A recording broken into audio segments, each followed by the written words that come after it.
ஸ்டாலின் அவர்களே, அதிமுக ஆட்சி பெருந்துறை பகுதி வேளாண் பெருமக்களும் தொழிற்சாலை நிறைந்த பகுதி. இந்த பகுதியிலே 50 ஆண்டு காலம் போராடி வந்தார்கள். இங்கு இருக்கின்ற மக்கள் ஏரி குளம் குட்டை எல்லாம் நிரப்ப வேண்டும் என்று போராட்டத்தில் ஈடுபட்டார்கள். அந்த போராட்டத்தில் ஈடுபட்ட விவசாயியுடைய கோரிக்கையை ஏற்று அனைத்து இந்திய அண்ணா திராவிட முன்னேற்ற கழக அரசுகின்ற பொழுது, உங்களால் முதலமைச்சராக நான் பதவியில வீட்டுக்கின்ற பொழுது, நானும் ஒரு விவசாயி என்ற அடிப்படையிலே விவசாயிய கஷ்டம் நஷ்டம் துன்பம் துயரம் அத்தனையும் அனுபவ நீதியாக அனுபவித்திருக்கின்றேன்.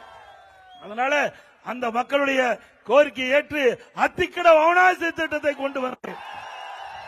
இந்த திட்டம் வருவதற்கு 50 ஆண்டு காலம் நம்முடைய விவசாயிகள் போராடி வந்தார்கள். அப்படி அற்புதமான திட்டத்தை கொண்டு வந்த அரசாங்கம் அதிமுக அரசாங்கம். அதற்கு முழுக்க முழுக்க மாநில நிதி 1652 கோடி முழுக்க முழுக்க மாநில நிதியிலிருந்து நிதி ஒதுக்கீடு செய்யப்பட்டு அத்திக்கட அவனாசி திட்டத்திற்கு நானே நேரடியாக அவனாசிக்கு வந்து விவசாய பெருங்குடி மக்கள், எங்களுடைய அமைச்சர்கள், எங்களுடைய சட்டமன்ற உறுப்பினர் முன்னிலையிலே அடிக்கல் நாட்டினேன். நான் முதலமைச்சர் இருக்கிற வரை வேகமாக துரிதமாக அந்த பணி செயல்பட்டு வந்தது. கிட்டத்தட்ட 85% பணிகள் நிறைவேற்றப்பட்டிருந்தது அதிமுக ஆட்சியில. பிறகு 2021 ஆட்சி மாற்றம் திமுக ஆட்சிக்கு வந்தது. திமுக ஆட்சிக்கு வந்த பிறகு இந்த அத்திக்கட அவனாசி திட்டத்தை முடக்கி வைத்தார்கள். வேண்டுமென்ற திட்டமிட்டு அரசியல் கால் புரட்சியின் காரணமாக அனைத்து இந்திய அண்ணா திராவிட முன்னேற்ற கழக ஆட்சியிலே கொண்டு வரப்பட்ட திட்டம் என்ற ஒரே காரணத்திற்காக அந்த திட்டத்தை முடக்க பார்த்தார்கள். ஆமை வேகத்திலே இந்த திட்டம் நடைபெற்றது. நான் சட்டமன்றத்திலே பிரதான எதிர்க்கட்சி என்ற முறையிலே நம்முடைய முதலமைச்சரிடத்திலே கோரிக்கை வைத்தேன். இது விவசாயியுடைய பிரச்சனை.